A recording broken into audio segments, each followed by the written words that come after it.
Hey there, it's Nicola from nicolanewman.com, and today I'm talking about, are you scared of just letting go and painting?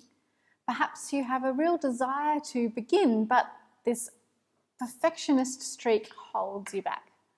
Well, stay tuned to today's video because I've got a sequence of steps that I personally employ for all kinds of creative projects to help me get out of inertia and into action.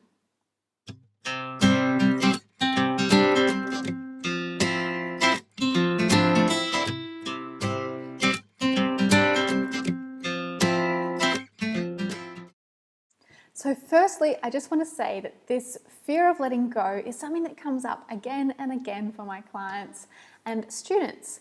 It's a really common barrier to expressing our creativity. And it's actually something that I face in different areas of my life as well.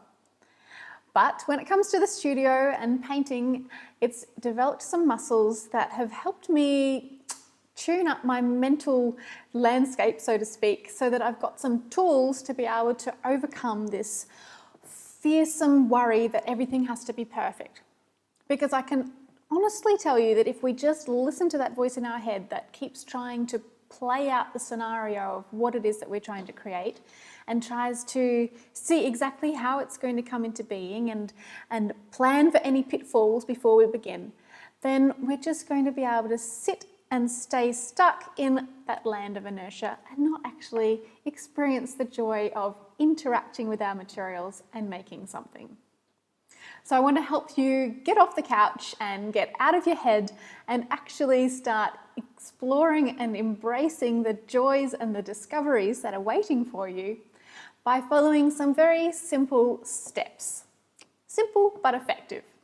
So tip number one is I use this all the time where I take the pressure off of myself. And I do this by just having a little conversation and I say, Nikki, do you know what? Let's just give it a go. And you know what? If it doesn't work, it doesn't matter. So in the case of making this video for you, I have been procrastinating and trying to figure out exactly what I was going to say. And instead I just said, Nick, just have a go. And it's taken me a few takes. But it doesn't actually matter because I'm in action and I'm starting to get something down onto the camera. So that's the tip number one. Take the pressure off yourself, which leads us into step number two, which is to take small steps, or I like to call them micro movements. So instead of focusing on the huge task in front of you, whether it's creating a finished painting, or it's making a blog post, or it's creating an online course, or it might be doing anything that requires your creative energy to birth it into the world.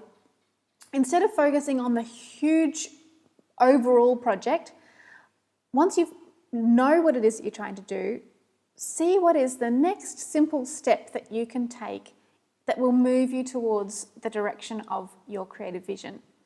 So today, some of the micro movements that I've taken was I got my hair done. And then I said, okay, Nick, we're just going to get the right clothes and take an assortment of those down to the studio. And then I got to the studio and I thought, okay, next I need to just set up the lights and get the lighting right. And I'll do a few little lighting tests.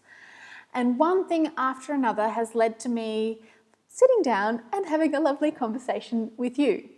But when I first woke up this morning, I was in no place to be going, oh, you know what, I'm just going to sit down and make this awesome kick-ass video for you, because I had to get the momentum going and take the movements that were required to get to this place.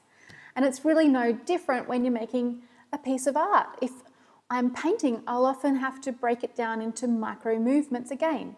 I might just say, okay, Nick, what we're going to do now is we're just going to clear off your old paints, and I'll get rid of my palettes and get rid of the old dried up paint, and then I'll arrange things so it's nice and neat, and I'll get myself some new rags that I'll cut up, and then I'll pour in some medium to mix my paints with, and one step after another, next minute I know I'm standing and I'm already in action and I'm mixing the paint and I'm starting to put it onto the canvas.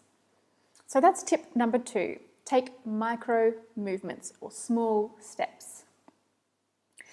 Tip number 3 is really dear to my heart because it's something that I use all the time, and that is give yourself a sense of safety.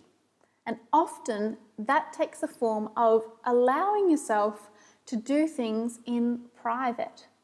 So particularly when we're beginning, I find it very helpful to know that nobody has to see this. I don't have to show this to anyone if it doesn't work out. And that often means closing the door, pulling the curtains, and literally being alone with whatever it is that I'm producing, whether it's a painting or it's a video. It allows me that freedom, and for my students, they say the same thing, to be able to let go and circumvent that perfectionist streak that we all struggle with. Tip number 4 is to create for yourself something that I call an on-ramp ritual. So this means something that you can just slide into and it triggers your brain to go, okay, I'm starting to get into my creative mode. And it can be very, very simple. Often my creative on-ramp ritual is I'll make myself a cup of tea, I'll turn on some form of music that I feel drawn to for that day, and then I will tidy up my studio space. That's my on-ramp ritual that triggers me into getting out of my head and listening to that little voice and actually taking action and making movements in the world. Something that I've found really helpful to think about is if I start to feel a sense of fear, or I notice these little voices saying, you'll never do it, it's not going to be good enough, nobody will like it, what's the point? Those voices or those fears are it's like a screensaver on my computer. So you know when you're not taking action on your computer and all of a sudden the screensaver pops up and it's showing pictures of whatever. Well, those fears are like a reminder for me that I'm not in action.